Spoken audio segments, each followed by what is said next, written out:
Magandang tanghali lakay. Gagawa ulit tayo ng kilawin. Ayusin muna natin bago natin i-video maulit. Ito muna ang isda. Pag naayos na natin, tsaka natin ulit i-video. Ayan, gagawin natin kilawin yan. Ayan na lakay. Naayos na natin. Malinis na natin. Iwa-hiwain na lang natin ng maliliit. Mamaya papakita ko sa iyo kasi wala akong video eh. Wala akong taga-video, kaya ayusin ko ulit. Ayan lang, kaya habang iniiwan natin ng maliit, ibabad na natin sa suka ngayon. Ibabara na natin sa suka. Ayan. Para sigurado mamutla na siya. Ayan. Lagyan na natin lahat ng dato, puti. Baka naman. Ayan, nakababad na sa suka. Habang inihiwa pa natin yung iba. Ayan lakay, natapos na natin, pero kulang yung suka, dadagdagan natin yung apaw para lutong-luto siya. Tapos mamaya ririkaduhan natin at haluin lang natin para mahalo. Mamaya natin babad muna natin sa suka. Pag nababad, tsaka nating rikaduhan, tanggalin natin yung suka, palitan natin ng kalamansi. O ayan lakay, babad muna natin. Ayan lakay, mas nagsisimula na siyang mamutla.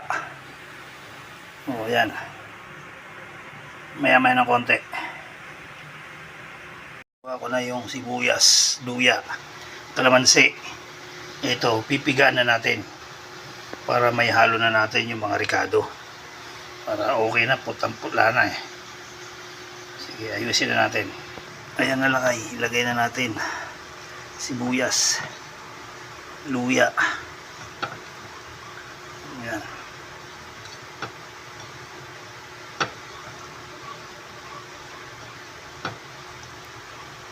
Para ready na yan.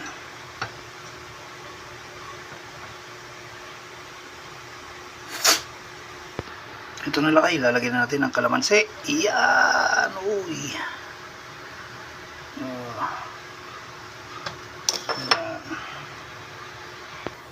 Tapos haluin na natin ngayon. Dapat pala kutsara. Yan lakay, haluin na natin. Para may halo na yung mga ingredients niya. Hindi ko na nilagyan ng sili.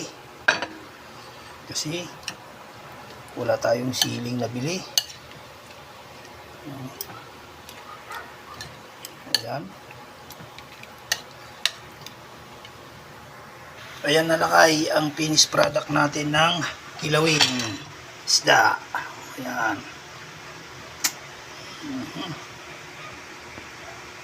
Ayan. Lagyan natin ng paminta maya maya para na mababad pa sa kalamansi at masarap. Ayan. Babad muna natin sa kalamansi. O yan lakay, yan ang finished product natin, ang kilawing isda. Sarap po, sariwa-sariwa yan.